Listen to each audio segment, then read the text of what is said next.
Hi, welcome to this sales and marketing during COVID-19. I'm pleased to announce I've got Mark Underwood from CMU Partners, and he's going to be giving a lot of his advice, a wealth of experience. Mark's a business advisor and has helped CEOs in many businesses in challenging times and in times that are not so challenging. So at the moment, Mark is in great demand by a lot of companies. Chris gives some great advice on the sort of stuff we need to be doing at the moment to position ourselves and our businesses in the right sort of place. So we're going through all sorts of aspects of sales and marketing, what you should be doing and what you shouldn't be doing. I hope you enjoy it. If you like it and you want more of this, click on the subscribe button, and also, as I always say, set your notifications and get notified when I'm putting these videos up. 1 or 2 every week. Take care. Basis. So without further ado, Mark, I don't know if you, so Mark Underwood, CMU Partners, do you want to tell the guys a bit about yourself? Sure. I've been out in the market as CMU Partners since 2013, and what I do today is I work with small businesses, normally business owners and senior management teams, helping them develop their organizations, grow the organization, both sales and operationally, so they can become bigger businesses, essentially. My background of experience that helps me do that is I've got 28 years worth of board level experience. I've built a business from zero to a multi-million-pound business operating across 16 different countries. During that experience, I had, 16 different teams reporting to me remotely. So remote working is not unusual to me. I've done that for quite a lot of my career. From that experience, I've merged that business into a corporate business. So I had my stint in the corporate world where I was on the senior management team at MD level in a business that turned over 1.3 billion. So I've gone from nothing to 1.3 billion in terms of my range of breadth of experience. And that has led me to where I am today, working with business owners, giving them just the benefit of my working career. So that's pretty much me in a nutshell. Okay, Mark, that's brilliant. That's brilliant. That's so I mean, pretty much at the moment, I guess you're dealing with companies that are doing turnaround stuff, and we're all looking at how we can improve our businesses, and that's why I want to bring Mark on the call, really, to give us all a little bit of an insight working with smaller businesses and sometimes and bigger ones as well. Companies up to 330 million quid in turnover. Some of the big companies do some stuff really slick. I want Mark to give us some experience of that. But obviously from a small perspective as well, how we do things uniquely and how we can compete with those big businesses as well. So there's sort of 3 or 4 areas we're going to cover off this morning. Firstly is, can we sell right now and how? Well, to some degree, that argument's moved on a bit, but I want to pick it up and discuss it. Technology, we're on here now.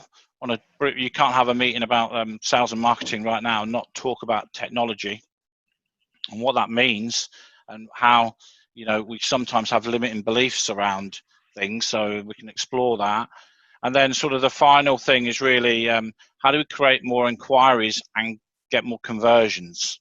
That'll be if any business is sitting here getting the same level of inquiries as they were getting in February, then you've made a big change.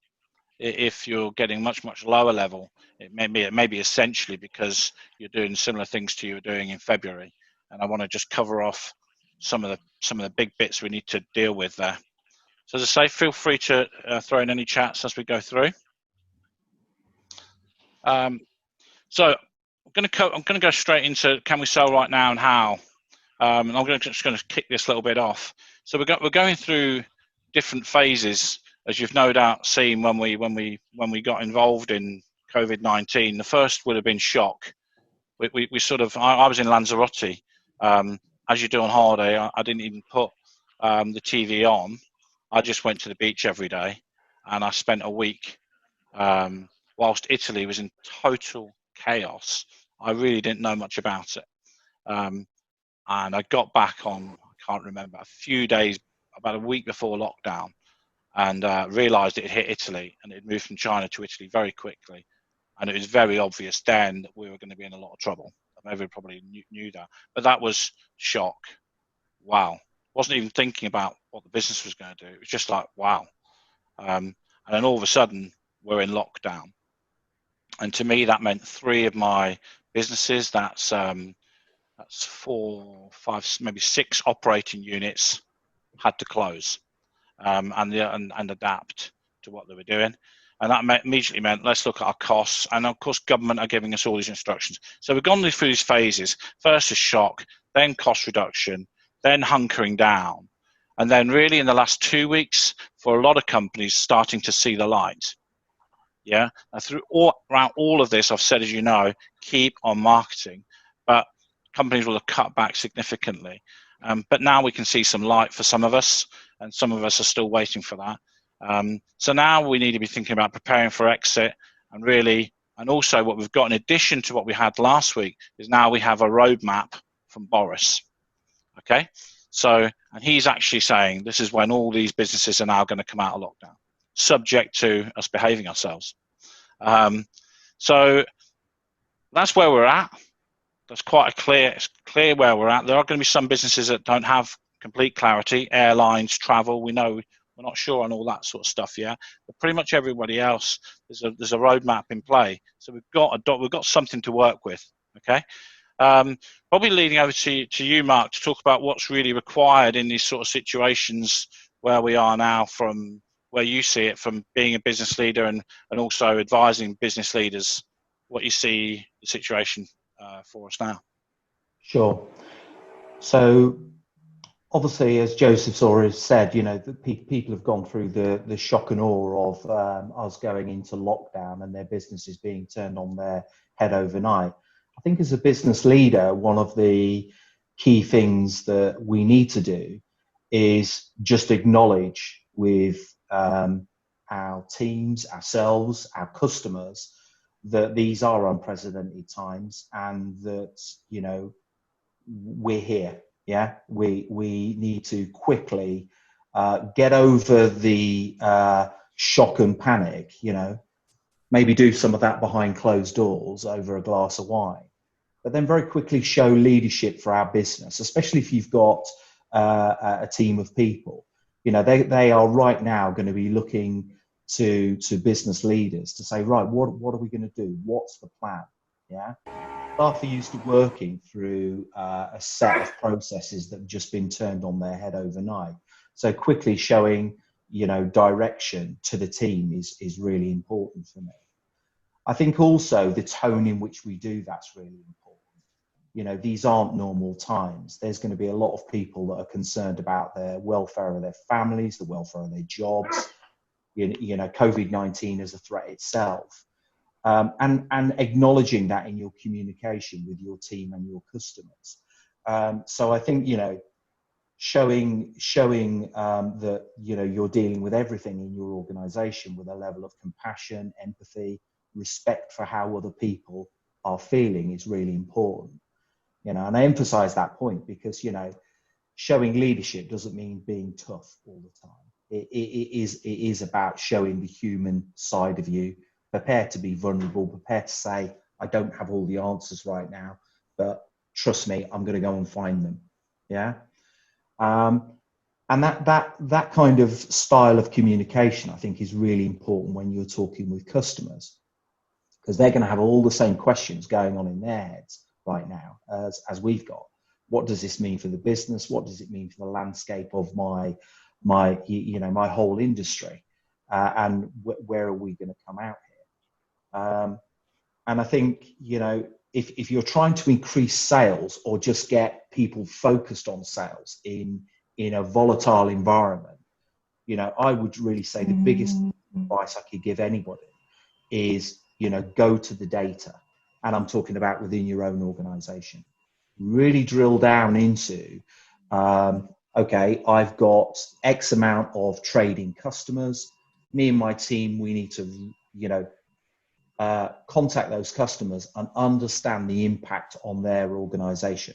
Because then if you can put customers into, to simplify it, if you can put customers into 3 silos, for instance, where you say, well, this group of trading accounts, they are pretty much unaffected by COVID-19 and they're going to expect business as normal. Yeah. The middle group, well, they might still be operating, but they might be operating on only 50% capacity or whatever that capacity looks like. And then I've got my third group of customers. These are a bunch of customers. They furloughed their staff. They've closed their door. They've gone home. Yeah. Now, if you understand that, you can drill down into the data of, well, what does that mean for my sales figures in the next 90 days? And Joseph will talk more about, what we do in terms of 90-day planning. But you can start to forecast out what the impact on your own sales line looks like. And then essentially what you've got to do is you've got to start to think about, well, how do I manage that in my own business? But then how do I focus my team on what we can do to improve those numbers? Yeah. So Mark, is that like simplifying that message down? Is you've got 100 customers, you're breaking them into a third of where they are. But I think the communication of that bit seems like it's because as we get more information, we can readdress our customers again, can't we? Because we're given more information about 90% of the economy is going to be open by the 4th of July. So that obviously opens up this piece that you're talking about. It's an ongoing piece until we're back to relative normality. It's an ongoing piece of seeing where your customers fit in relation to the market. It is. I think customer communication now needs to be heightened by everybody. I mean, we all go about our daily business, and if we're regularly getting orders from customers, we might check in with them frequently to make sure they're all right. It's some of that is just about common courtesy. But right now, what the fuck are you guys doing? I can't be doing this. I hate this job. This is it. That's not gonna change. Sorry, I'm just trying to. Who's that? Did everybody else hear that? Yeah, I think we heard that. I tried to just mute it out, but I wasn't able to. But carry on, Mark. Okay, sorry, that totally threw me. I've just been invaded by somebody coming in. Brilliant. Yeah, so talking to your customers is absolutely a necessity right now. One, to let them know you're still open for business and you're there. But why I reiterated the doing things with compassion, empathy, and everything else is it's about opening up to customers, saying, look, what can I help you with right now? How's business looking for you? How is this going to impact your business? Is there something different you need from us? So for instance, with a manufacturing business I'm working with, that's been about, adjusting the quantities that one of their customers is receiving and being more flexible and, not being rigid, saying, no, look, we can help you out. We'll keep the lines moving, but we'll do it in smaller quantities. Showing people that you are there and that, you're open for business, you're a human being and you want to be as helpful as possible is really important at times like this. Got a message in from Jason and Tracy Yearwood. Do you think it's more about survivability and resilience than growth for businesses currently? I think if you're a small business, there's always opportunity to grow, but obviously the first thing you need to deal with to just get through the immediate period is make sure that you've positioned yourself for the long haul.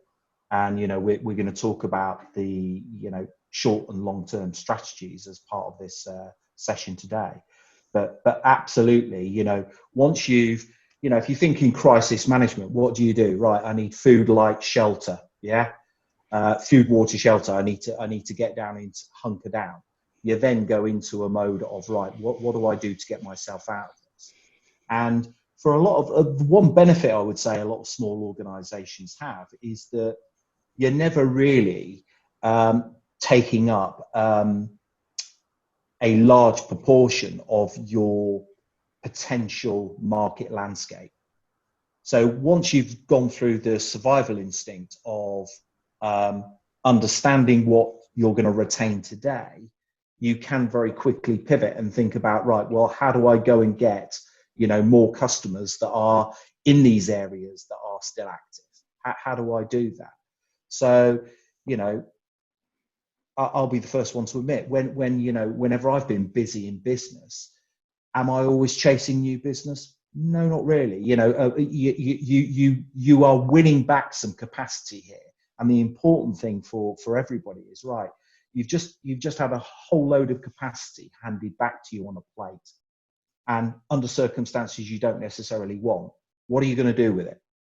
Now, there will be people that sort of go, well, I'm just going to furlough myself and I'll go off and do some sunbathing. There'll be others that just panic.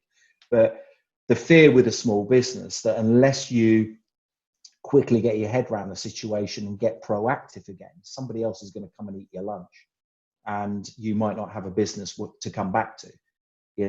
Big organizations, if I think about, the biggest organization I worked in, I know exactly what they'll be doing now. They'll just be looking at the data and going, okay, we'll furlough that many staff. We've dropped our sales to that. We'll sit it out and we'll move forward another day, because they're of a size where they just know they haven't got any market share available to them to grow significantly. That's different when you're a small business owner. There's always market. Mark, I was going to say, I mean, one of the things about understanding survivability and resilience versus growth is understanding how you are feeling right now with regards to what is coming at you right now. So, and what you are doing to understand that situation.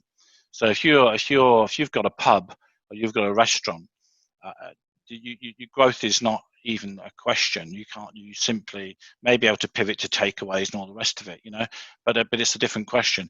But I think this roadmap opens up the opportunity. But the key, I think, what Mark was talking about earlier is this communication with the customer. You see, this is giving you the solid background to how your customer perceives your services to them, and whether or not you're in a position to re-engage services again, or add more services in, or talk to them about more, because that's where your growth is going to come back from. Because you can start getting new businesses, but if you've lost a lot of business, clearly the easiest place to get the business back again is from where you've lost it. And that's only going to happen with the conversations to understand about, am I just trying to survive here, or can I start to grow again? And that is fundamentally around what your customers are going through, not what you're going through. Because if you sit in isolation, then you'll be going through a lot of pain and won't be actually seeing that there are opportunities. And we can talk about how to find those opportunities. I've got another question come in from Joe Jasal. How do you find new customers in these testing times, Mark? Over to you. So, I mean, the first thing, if ever I'm working with a business that's trying to find new customers, always start with, well, what's the landscape of my market look like? Who are my competitors? And narrow it down. I mean, are you limited by geography? Do you tend to work in a certain area, but you can expand outside that area? In terms of the tools you can use to do that, if one of the key ways you can quickly identify customers that you can win new business from is by profiling your existing customers. And that might sound obvious, but if all your customers are in a certain sector of a certain type, who else is in that sector? Who are their competitors? Can we supply to them? Who else is in that market? Get all over your competitors right now as well, because one of the analogies Joseph shared with me, which I think is absolutely true, and I've stolen it and used it a number of times, is if you imagine business as a bit of a Formula One race, and the yellow flag comes out, and all the cars bunch up because the race has had to slow down because there's been an accident ahead. You're all starting from the same position, and you're all going to come out the gates, with your foot down. And that's a bit like this situation, isn't it? The ones that are going to get out the gates quickly and get their foot down are going to be the ones that do win the race. So understand your competitors. If you've got a shrinking market, if the pie's got smaller, if you want to grow your business or even stabilize your business, there's only one way to do that. Go and take it off somebody else. Yeah, that makes a lot of sense. Aman's thrown in here. It's a bit of a wider question. What approach would you take in regards to sales? Aman, with regards to sales, that's a bit of a wider question there. Did you understand that one, Mark? What approach would I take to sales? Yeah, that's probably a bit of a wide one. but Aman, if you want to sit in there, what you want to, can you explain what you mean by that? Sort of like when you're say for example you're going into sort of like a sales pitch or something. How would you go sort of hard selling? Would you go settle but try and sell? So what approach would you take? Okay, so okay. The messaging, yeah, the messaging. Okay, so personally, Aman, I never think hard selling works. I think a lot of people think hard selling works, but I've never believed it does. That might be because, you know, my background has been within sectors where just hard selling doesn't work. But I generally, over my career, found that hard selling doesn't work. I think selling is based on, first, the relationship you have with the individual, your brand and the strength of your company, what the values are of your business, obviously your product and service offering, and then how good you are at your job. You know, unfortunately, and please, if you're all salespeople, don't take this as an insult at all, but a lot of salespeople are quite lazy. Yeah. Quite lazy by nature. And you know, one thing I've always taught sales teams to do is do all this other stuff that other people don't want to do. Yeah. So for instance, right now, rather than just being lazy and maybe sending somebody an email with a proposal, you know, send the email with the proposal, but very quickly follow it up. Get on the phone to them. You know, Joseph, did you receive that okay? Was everything clear in my proposal? Very often it's the person who's doing the things that the other people aren't that wins the day. Yeah. So that would be the thing I would always say is go with that kind of style. I think right now, because of the situation we're in, you know, we have got the time to get all over every lead that we get. So just heightening the pace in which you deal with things, the follow up, but dealing with it with a very human nature. You know, I don't know what everybody else thinks, but personally, hard sell never works with me. Yeah, Jason's just put Jason Yearwood, consultative sell, relationship sell. Yeah, definitely. Every time, Jason. The fortunes in the follow up, which I think a lot of us would agree with. I mean, in answer to finding new customers, I mean, don't forget that we don't just need new customers. We can sell existing services to existing customers. That's the number one thing you can do. So you already have a list of services. Are all your customers taking them? The second thing is new services to existing customers. So they're the number one and number two things. Before you even go outside of your existing customer daybook, look at your existing products to existing customers and your new product offering to your existing customers as well. They are vastly overlooked and we'll talk a little bit about that later on, but they're the key things. And then if you want to hear this, I'm doing new business. You know, I'm writing new business now for the first 4 weeks, as I've told you guys before, I was kicked in the balls for the first 2 weeks every day without fail, the customer cancelling one type of service off me or another. The next 2 weeks that stabilized, and in the last 2 weeks we're now writing new business. Okay, so marketing is a barometer of the economy. It gets kicked down quite quickly, but it picks up quite quickly as well. And one of the things about this, which we'll talk about a bit more, is about the amount of money coming into the economy. So if you talk about the leisure, retail, and pub sectors, if you like, hospitality, they are going to be in recession, no question about it. It's unavoidable. They're already going to go through a quarter of negative growth, and that will lead into another quarter. But if you talk about the economy, the other parts of the economy, I've just done a white paper on it. Anybody wanting it, just drop a note into the chat, just asking for a copy of the white paper. It's only 500-600 words, but principally talking about what's going to happen with the UK economy. And what is happening is that there's close to £500 billion getting injected into this economy at the moment, and that's all available for us. Who wants a bit of it? That's basically what I'd be saying. How are we positioned to take a piece of that economy. From my perspective, can I help someone who's just got a bounce back loan? Can I help them investing it in the services that I offer to get them a return on investment and start growing their businesses? There's an example of how I'd be looking at it. Can you use it for whatever you do to help them? People are buying now. Now, if they're not buying your sector, it's figuring out what other parts of the economy can you service to find new customers. This is one from Bev. This is to everyone. I've realised through lockdown that my previous sales were very transactional. This makes it more difficult to go back to previous customers. I need to look at broadening my offer to create a longer business relationship with my clients in the future. Yeah, I think that makes a lot of sense. It's a bit like what I do, Bev. If I do Google AdWords and you come to me for Google AdWords and I get you results, I maintain you through Google Ads. Yeah, but if Google decide they're going to change something that I don't get up to speed with, I'd actually lose you as a customer because that's a transactional relationship. Whereas if I took you on a consultative trip and said, actually, Bev, we're going to look at multiple ways we're going to drive revenue streams for you, that becomes a relationship rather than transactional, which is another good point. The more we can shift towards having consultative relationships, I think works better.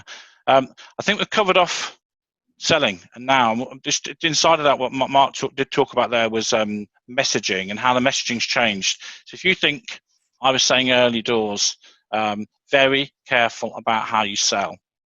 Be very careful on your message, even to the point that until about 10 days ago, I would have said, don't even attempt to sell. Just make it informational, educational, inspirational. Yeah? But see now, if your market's ready, now start saying, I have this on offer. Talk to me about it. So what we call, in social media terms, we call it the 5-2. Don't know if you've ever heard of that before, but you've got 7 posts. 5 of them are educational, informational, inspirational. 2 of them, you're selling. And they're not hard sell, as Mark pointed out earlier, and Jason pointed out. They're not hard sell, but it might be, talk to me. Are you looking for your website to be revamped right now? Now, why can I do that? Why can I suddenly think there's a change? Well, one, I am receiving orders. So I know my marketplace has started to change and started to think about the future. And we've been presented with now futuristic things, aren't we? There's a vision. We're starting to see that now. So that's how we can start to change. So 5-2, a little tip: 5 inspirational, informational, educational. 2 go to sell. Feel comfortable about it. Don't hard sell it. But in ending that particular part of the thing, do the 5-2, and you'll see that making some difference now. And for me, that would be, look, buy a website off me. Because I know there's a lot of people sitting with money from the government or from the banks, whichever you want to call it, but they might want to invest that, and it's actually something positive that they need to get a return, because see, next year it's going to be tougher. So we want to working this money, make it work for us right now. Okay, so we're going to move on to the second part of the meeting. As I said, there's 3 parts. This is technology. You couldn't really talk about sales and marketing without really understanding technology. Mark, I don't know if you want to jump in with your view on technology and where you see it short, medium term. Sure. Okay. So, I mean, clearly one of the key challenges that this is brought to us all is that we've got to reinvent what our working environment looks like. So if we've been used to going to the office and mixing with our team, then obviously that's not happening today. So I think very quickly, you know, the benefit that we have today is much better technology than we've had historically. I mean, I was thinking back to when I used to manage teams in different countries, and I'd be sat in my office with one of those, I'm sure you can remember them, the old sort of triangular shape conference calling phones in the middle, shouting at it to see if somebody could hear me, and people would cut in and out and all that kind of thing. And now we have the great benefit of this kind of technology. So I think, again, going back to my leadership style, I'd say we need to very quickly reinvent the working environment, look at our processes, what that means to our processes as well. Because if our processes are geared to us being in a physical environment, we need to change that. and using things like Zoom, 8x8, Microsoft Teams is very popular right now. To get the group working in a different way should be the first thing that we actually do. So everybody in a sales team absolutely understands, right, this is the way we're going to operate. And then putting some disciplines around that as well, so that you normalize the working day as much as possible. So people, you know, understand, right, we're going to have a check-in with each other at 8:30, maybe at lunchtime, one-to-one sessions, maybe a check-in as a whole team at the end of the day. So reinvent that working environment. And most importantly, tell your customers you're doing that, because it shows great leadership while things are going south for a lot of people. You know, again, it's a great message, isn't it, to say to your customers, look, we're trying to deal with this the best we can. We've introduced these new processes. You might want to divert, you know, phone numbers to different people in your team, but communicate that to your customers so they all see that you're open for business, ready to go and trade with them. Yeah. Mark, a lot of people will have obviously, we've all jumped to home working. Bigger companies have done it on mass scale for sure. Yeah. But I think even these bigger companies who have got millions and millions of pounds of resources have just jumped. I mean, my own daughter, I lent her a screen and lent her a keyboard, you know, and she's working with a multi-billion-pound organisation, and yet she's taken facilities from my little office with Joseph. But it just gives you a feel for, you know, no one really was prepared for this, and we've all jumped to a solution for now. But there's big questions that I think sit there, and obviously without a vaccine, going back to anywhere near normal is impossible. So this is going to be around, these vaccines, they could easily be a year away. They may never be found. I mean, as Boris was saying yesterday, you know, SARS, there's still no vaccine for SARS. It was 18 years ago. Yeah. So we may never get a vaccine for this, but let's hope we do. Yeah. But right now for business, it seems to me there could be a number of big challenges.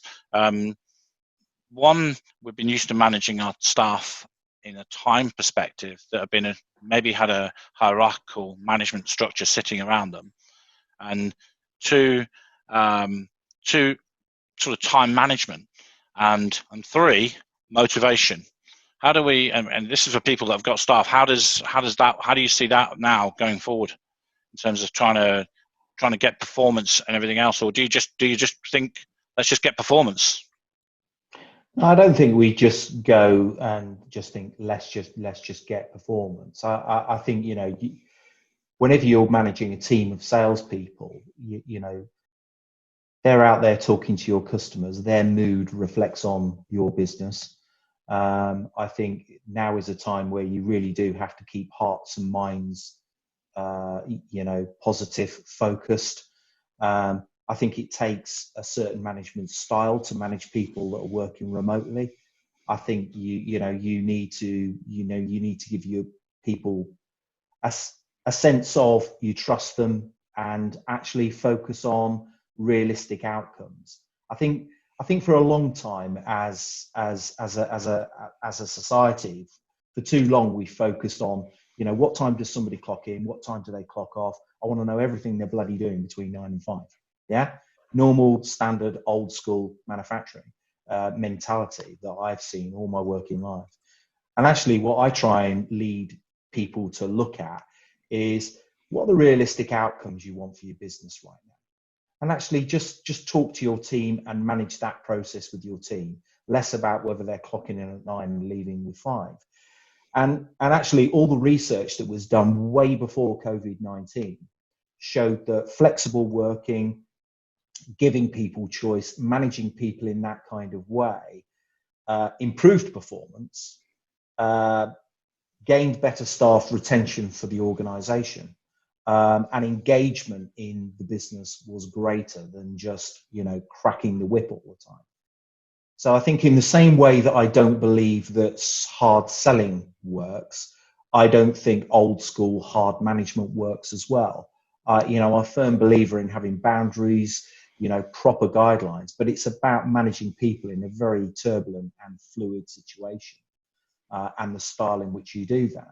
And I think, you know, we've all got to get, if this goes on for a long period of time and we're managing staff, we're all going to have to get creative about how we do manage those staff. I mean, I'll give you an example I dealt with last week.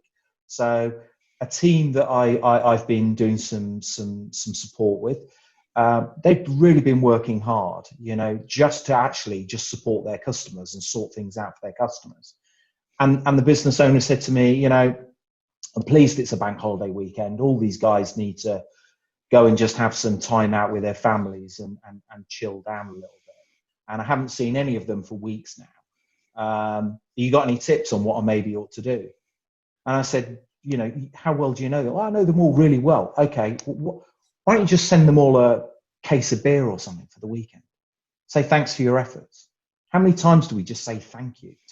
We say it to customers sometimes, but with our teams, we are going to have to use those softer skills far more, because that's what's needed when people are working on their own. We're all human beings at the end of the day. Yeah, I think that's going to be really important.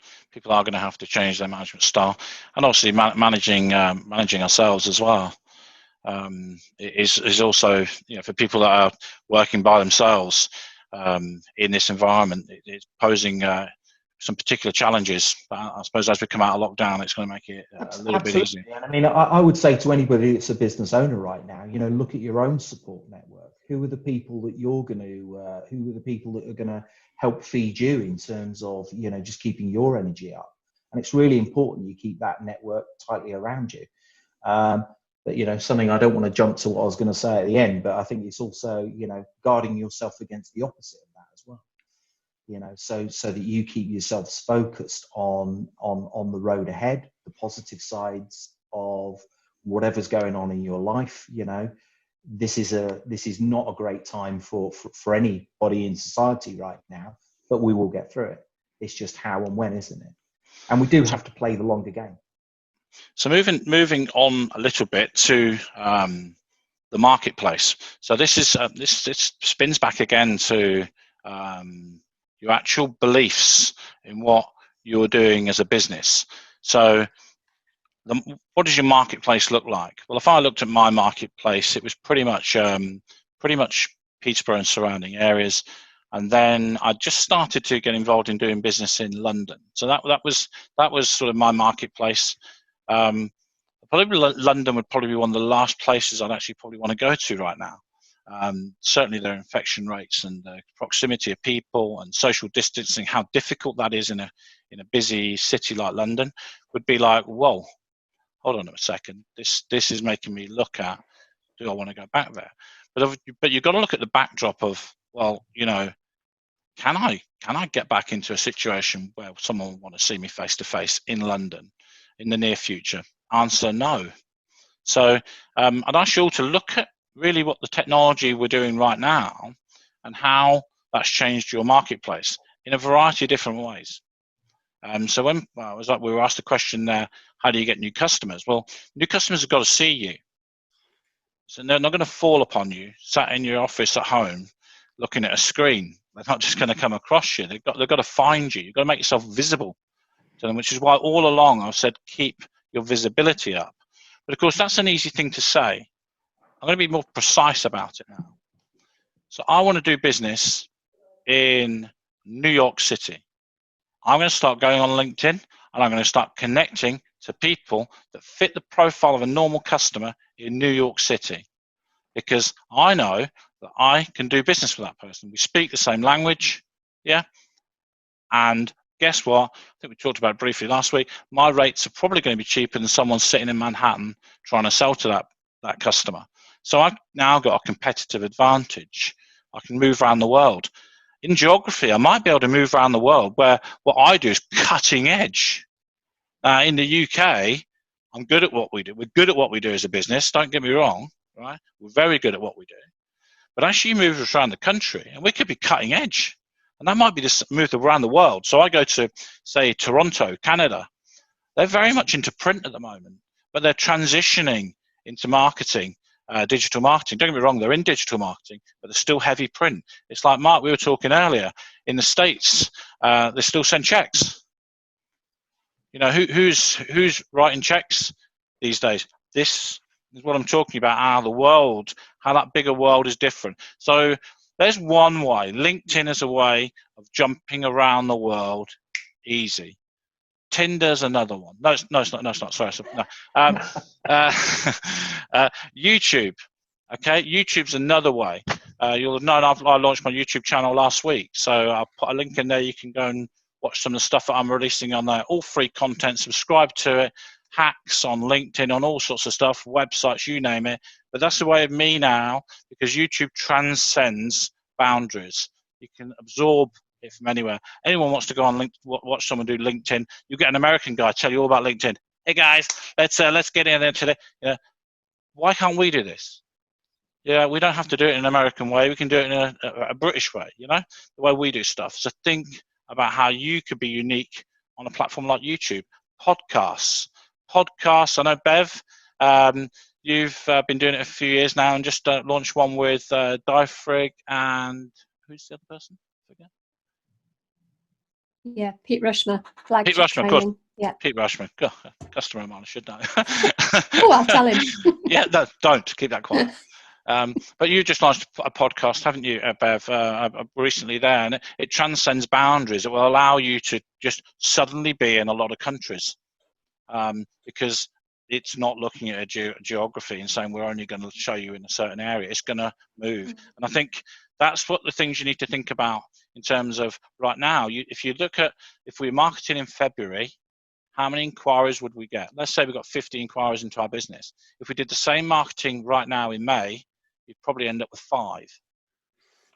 Yeah. Can I add a little plug, Joseph? Yeah, not for my course, but for podcasting in general, because I think one thing that people miss with podcasts is that if, for example, I invite Mark to come and be a guest on my podcast, and we have an in-depth conversation about something, Mark then gets in front of an audience that he might not have got in front of. He gets in front of my audience, which you obviously want to be strategic about who your guests are to make sure there's a synergy there. But as the podcaster, which is it's a very cheap form of marketing, I get exposure to Mark's audience, to the people, his connections. So we exponentially have a much greater reach than we possibly would have got. I mean, YouTube is great, absolutely brilliant, but people have to find you. Whereas with podcasting, you can put it out. I suppose you can with your YouTube as well, but get in front of another audience you wouldn't normally get in front of. Yeah, and quite interestingly, with that particular medium, is that it's growing fast, but it's obviously more mature in certain other markets. So in the US, you've got about 150 million people listening to podcasts on a regular basis. In this country, I think it's around 15 million. Growing at around 25% per year. So if you got in now, yes, you're not the first in there, but you're still going to be in early.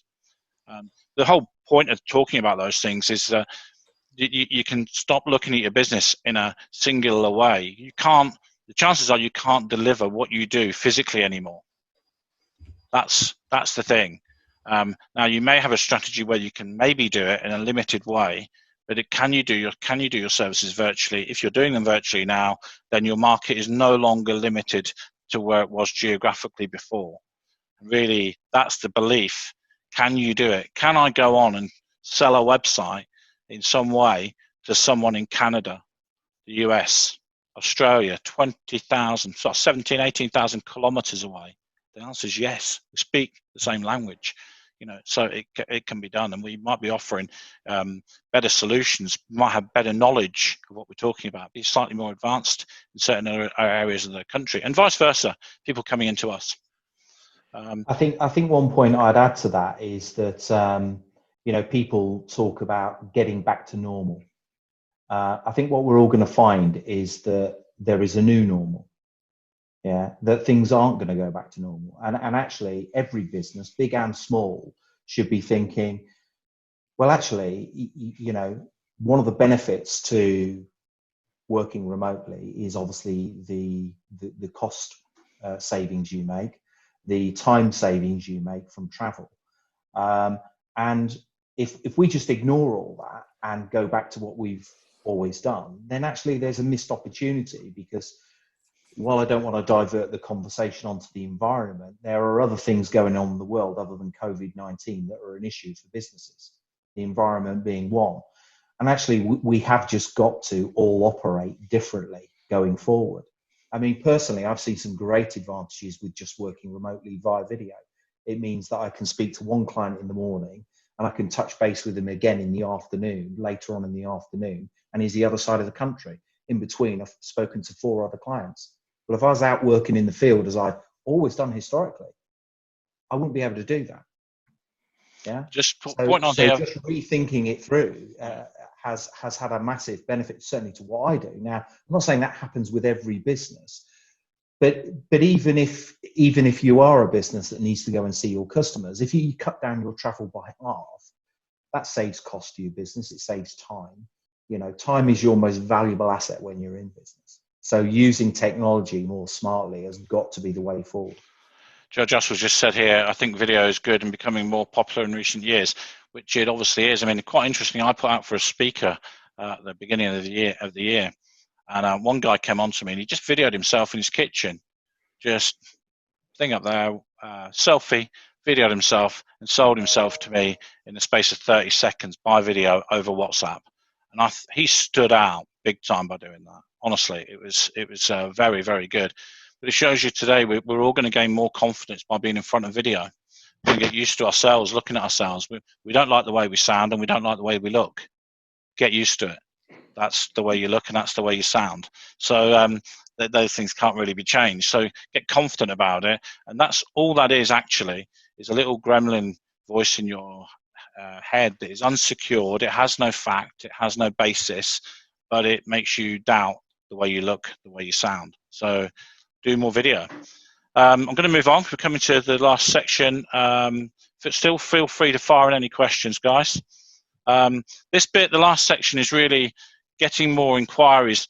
Probably, we've talked some about that, but actually converting them, how we can better convert inquiries. And really with Mark, I'm going to talk about really the short and long-term strategies effectively. Mark is the master of these long-term strategies. When he starts to talk, it's like, what's he actually talking about? But listen to it, because you know having a plan of where you're going is really important. This sort of world is suited right down to the ground for me. Nice short-term bursts. We'll all have done the work we need to do to make sure that our company's not going to go bust. That bit's done, but obviously still understanding that roadmap that Boris has just come out with and aligning up how our business is aligning with that. That's what we call a short-term plan. Get all over it, because you get an advantage when you get somewhere first. So if you're there first, you get an advantage. It's like what we talked about, the motor racing. We get a jump. We're in pole position. We're now ahead of the game. It doesn't matter how big businesses are. One thing I was going to tell you about is it's a vision that I have. Is it right? Is it wrong? I don't know. But it's my vision, and it's not a nice one for some people. But as every door it closes, you know, another one opens. What you're going to see happen in the course of the next 3 months is hundreds and hundreds of thousands of people made redundant. You know, it's just a fact that big businesses are not going to get back to 100% of their turnover levels, which means they're going to have to adjust their cost structure. And that will result in hundreds and thousands, potentially millions. The Bank of England said 2 million people. I think it's way underestimated how many people will be made redundant, because the profitability of huge companies is not that great in percentage terms. So every pound you take away from them at the top end, it actually is nearly taking a pound away from them off their profit. Okay, and there's huge downturn in lots of businesses. That means they're going to lay off hundreds of thousands, millions of people. So where does that leave us an opportunity? Well, you know, Amazon predicted that there would be between 5 and 7 million small businesses in the UK trading on its platform, and it predicted that last year. That number is going to dramatically increase. There's going to be many, many, many more small businesses coming to market, and they're going to be coming to market in the next 3 to 9 months. And they're going to be coming with redundancy packages and funding. Okay, that's how the market's going to change. The bigger businesses are going to scale back. They're going to scale back their operations. They're going to scale back the people. They're going to have to scale back their fixed costs because they simply don't have the turnover to cope for it anymore. Yeah. So where is your opportunity in that? You know, it's an opportunity for people because yes, they'll be made redundant, but you know, we're resilient people, and hopefully they'll be given packages and they can look at doing something they want to do in life. You know, from last week when I said about strategy, the most important strategic thing you can think of is doing something you like. Yeah. So sitting in a job for the last 20 years, bore us bald and bored sick of doing a job, there's an opportunity now doing something you actually want to do. And people will be thinking about when they're at home as well. I've got an opportunity, how can I do it? And all these things we talked about are going to create that. So that's my short-term thing. Mark, how would you turn that into something that actually makes sense? Well, you just give me a right job there, Joseph. So, you know, longer term strategy for small businesses should simply look like this. If you look at the overall landscape of your market and what's available to you, including where are the opportunities to diversify, and then roadmap that forward. Yeah. So think about what can I achieve in a 12-month plan, year 2, year 3 to get growth. And you do that in a very analytical way. Big businesses, you know, assess markets by doing, again, it's down to the numbers. You know, people say simply, give me one quick piece of advice how I grow my business strategically. I say, start with the numbers. Where do I finish? End with the numbers. Go to the numbers. You know, look at each market. What's the value of that market? Who are the players in that market? Do the competitive analysis. It's quite easy to do competitive analysis nowadays. You can look at people's trading accounts on Companies House. You can go and look at their website presence, their LinkedIn presence, everything else. If they're stupid and they haven't locked down their LinkedIn account, you'll even see all the people they're linked to, and you can contact them directly. Yeah. But that's what long-term strategy needs to look like. You also need to be thinking about, well, with the environmental challenges we've got, with things like this cropping up, and very often the world's now getting thrown curveballs, you know, whether it's environmental or whatever it is, what does that do to my business? This should be a lesson for us all. You know, not many small businesses have contingency plans in place for these kind of events. A lot of big organizations do. They have a big yellow book somewhere that goes, oh, if this happens, break open this manual, it will tell you what to do. You know, we need to think like that. With any disruption in a market, it breeds opportunity for small businesses. It always does. Unless obviously, you know, you are unfortunately in the sector that has absolutely been obliterated by something like COVID-19. But even then, as a small business owner, I would argue, well, surely you then look at your skills base, you look at what your offering is, and even if that means you have to change marketplace, you go and do that, or you just don't survive. Yeah, that's the reality. But taking a very analytical approach to looking at your market and then driving sales through that and getting that consistent year-on-year growth, and looking at how you're going to invest in that growth. So as you're making profit, how do we flip that? You know, people talk about buying property and flipping property. That's essentially what you do in business. You sell a load of stuff, you make profit, you retain profit, you reinvest it, and you keep going and you keep going until you end up with a multi-million-pound empire. And you take that idea internationally, if you can, to whatever markets are available to you. But you know, I don't want to sound like I'm repeating myself all the time, but it is about just starting with that level of detail. Take the emotion out of it. Take the fear out of it. Feel the fear, if anything, I would say. You know, we all can talk ourselves into, oh, that can't be done, that's difficult. Well, it can be done. You've just got to have the self-belief to go and do it. And again, get a network of capability around you. Don't be afraid to hire people that are smarter than you in certain areas. It was what I would say, it's been one of my secrets to success as a CEO or MD, is hiring people that are experts in their field and that know a lot more about that area than I do. But get the right people around you to build that strategic growth. Think big. Start with the real big picture stuff and then drill it right down to where you are today. For any business owner to grow strategically, what they need to understand is where they've come from, how they got there, and what the path forward is. You understand those three elements, you can keep driving your business forward. I've got a big saying that I've always stuck with, which is act small and think big. So yeah, I would say, in terms of sales and marketing as well, one of the things I would say to all small businesses is punch above your weight. Always punch above your weight with how you operate. If you want to be a big business, start behaving like one. And that's not about spending a load of money on market. It's just about being really professional in everything you do. Yeah, I was going to say, Mark, a lot of big companies aren't very good at it, but they're still big companies. But I'm sure we can all name a brand that is a well-known brand to us all, but their customer service is rubbish. Yeah.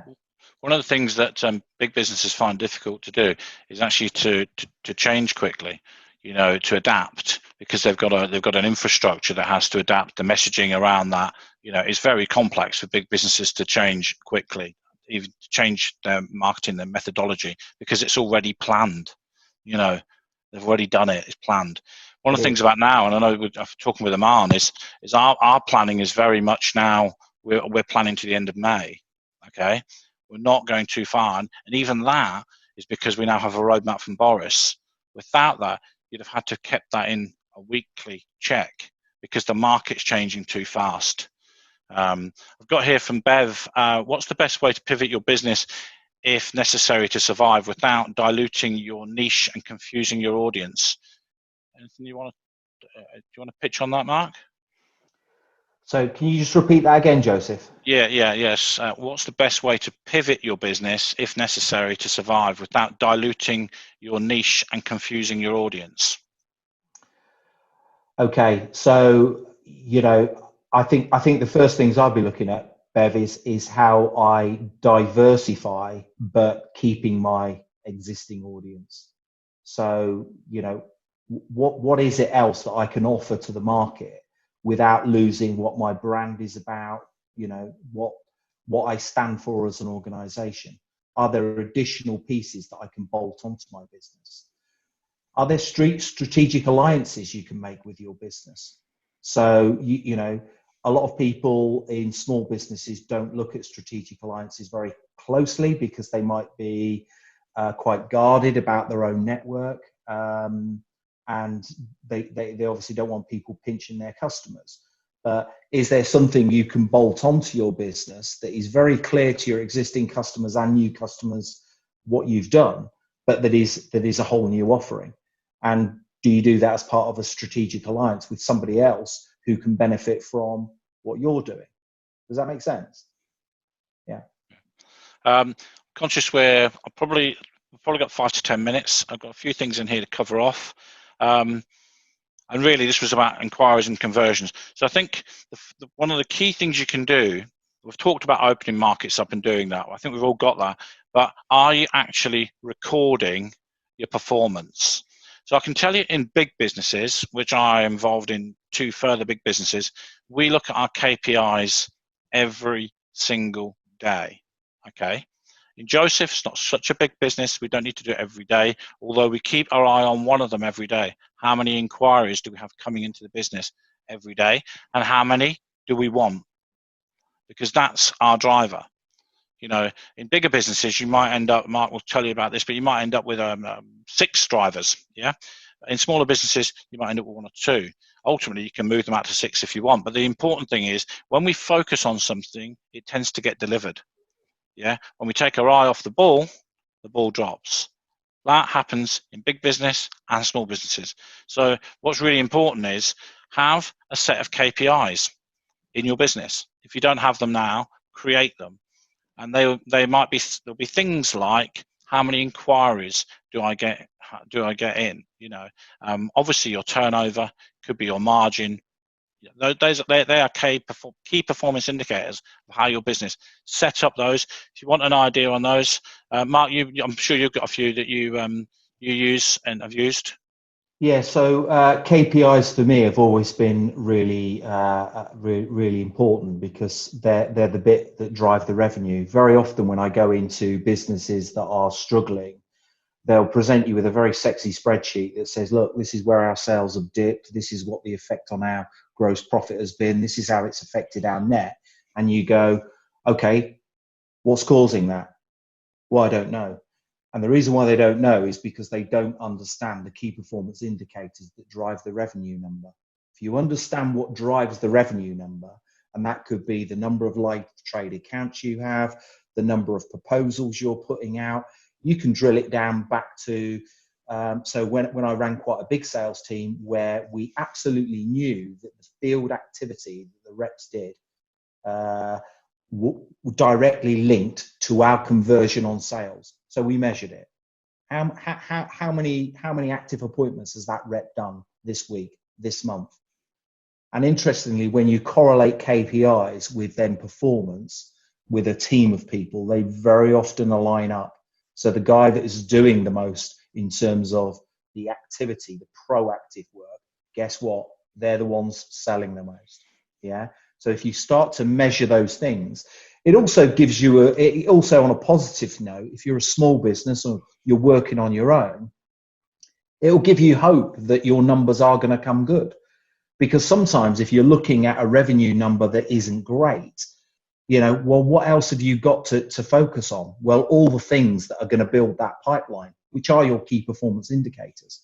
Well, if I'm talking to more customers, I'm putting more proposals out there, eventually this revenue number is going to come good. So again, drilling back through the business as to what drives the revenue in your organization and measuring it. There is an old saying, if you can't see it, you can't measure it. If you can't measure it, that's data that you've lost. You don't know. So a good tip in there, guys, is using a CRM system that measures your conversion. So Capsule CRM, CAPSULE CRM.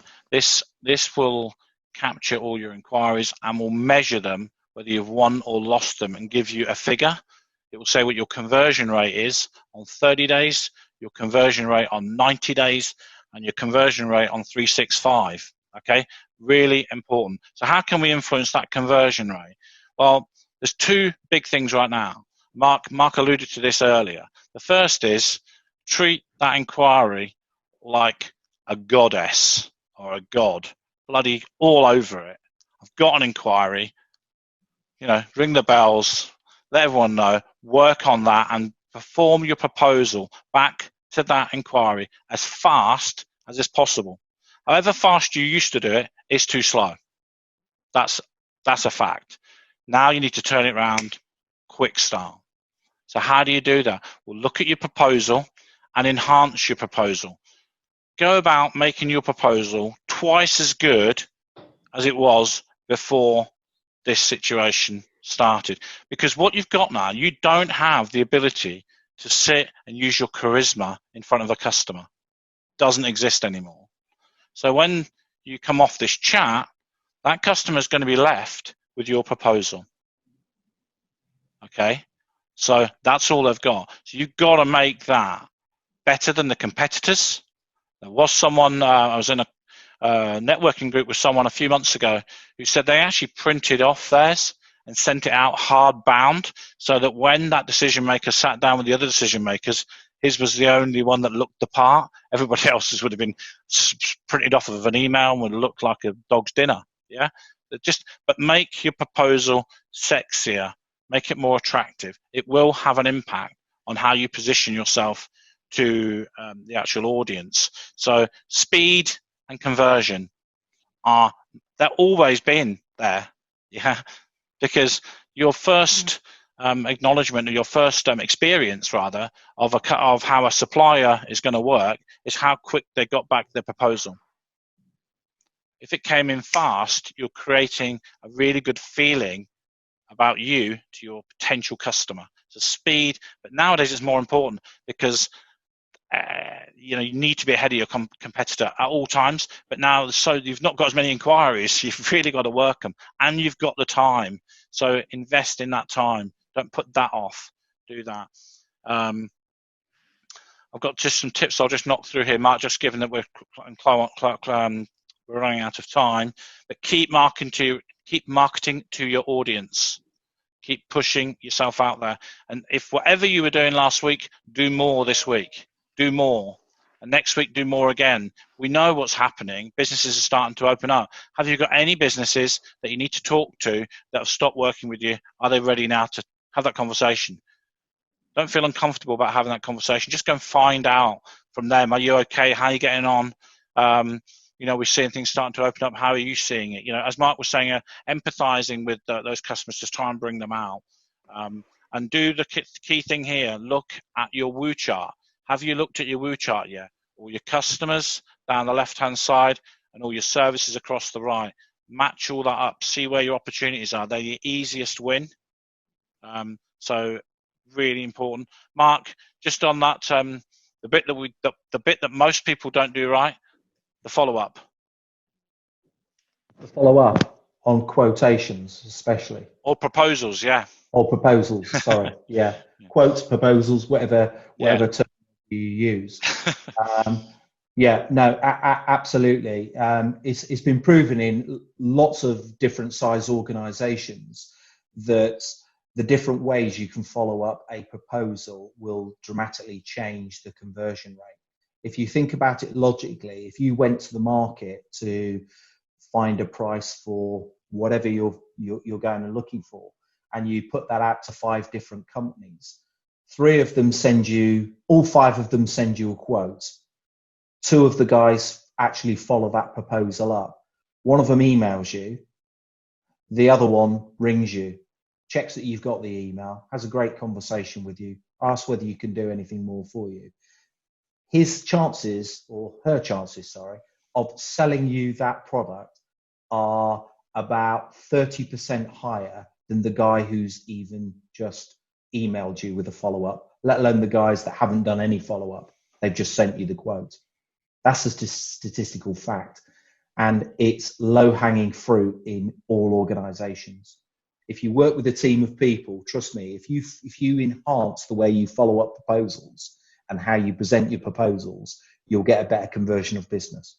Yeah. One thing I would just add to that, as we just come into a conclusion, if you're looking for opportunities right now, just revisit those proposals that you had pre-COVID-19, because their decisions not to work with you will have been based on the current climate. Okay, and they may now have sought some funding to help them through it. They may be in a better position. And they may be able to now take up your services. So they have approached your business. They were comfortable to approach your business. You see, so they're not cold, they're warm. And you could have quite a few leads in there that you might have just, because we're human, our human nature is to say, well, they don't want to work with us, I'm going to move on to the newer stuff. But actually, just dip back in there again and just test that water with some of those. Yeah, it's an interesting point, because one of the tasks I set a sales team last week was to revisit every proposal they'd done in the last 6 months, even if they'd lost it, check in with that customer in the same way we should check in with existing customers, and just say, look, I know we lost that piece of work, but is there anything we can help you with right now? Are any of your suppliers shut? We're open for business. If there's anything we can do for you, please let us know. And there was a real positive response to that. And again, it's just seeking out that engagement and finding an excuse almost to start talking to people again and gauging where they're at. I picked up a LinkedIn account and also a website just on Friday from someone that hadn't actually contacted them. They'd just been picked up by the amount of marketing that I do in general. You forget that sometimes you're touching people without knowing it when you're doing your marketing. Picking up a phone and making that engagement is essential, but you can only do so much of that. If you've got your marketing piece working like a machine, it's doing all this touching for you. And then what happens is someone rings you and said, I got your email the other day, I saw you with this, I saw that, I saw this, I really want to go forward now. And we've had that happen just in the last day. That's pretty much, we're doing a part 2 next week to this, because you can see how in depth this subject is. Mark and I are going to do a part 2 to it. We're going to be trying to focus it a little bit more on profitability. Okay, because turnover is vain, as they say. Profitability is the real key how your business is going to stay around. So if you're interested in firing an email at me or Mark, I'll give you my email address here straight away. If you want to pick up anything in particular from next week's, let me know. It'll be the same time. 11 o'clock on a Tuesday. I'm also running, for those of you interested that haven't done it, a free LinkedIn profile. If you've done it, don't come on it. It's not going to be much different to the one I've done before. I'm just making sure I'm going to record this one. So it's LinkedIn profile and creating a killer profile in LinkedIn, which will help you, obviously, in the future. Mark, just over to you about how, just to end it on, about your customers and what they're going to remember from this. Yeah, sure. So I think one of the key things I wanted to say in a difficult climate is that, firstly, stay away from any negativity. Business is tough right now, and we all accept that. But work closely with your network and keep positive people around you. Negativity is the destroyer for me of all businesses, and really can throw off your plans, because everybody will be telling you that you're going to fail, and you don't have to fail. I think the other key point is that this is one of those points in everybody's life where we're never going to forget what we were doing in 2020 when COVID-19 was around. Yeah. And, in business, 1 year can very much roll into another, but people won't forget this year. And teams won't forget how their managers managed them during this period, and they'll either respect them or not respect them because of the way they conducted themselves. And that's true for customers as well. Customers will remember the companies that they saw step up to the plate and the people that were really engaging with them and trying to help them through one of the most catastrophic situations that has ever happened to the country. So for my 2 pence worth, that's just something to close and think about. Thanks, Mark. I appreciate your time today, Mark, and your insight. Performance matters, and I know the businesses you work with get some great results. Anything else before we end, guys? We all okay? No, that's great. Thank you both. Very insightful.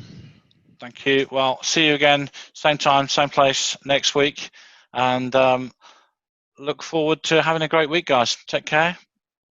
All the best, guys. Thanks very much. Thank you. Take care. Bye. Bye.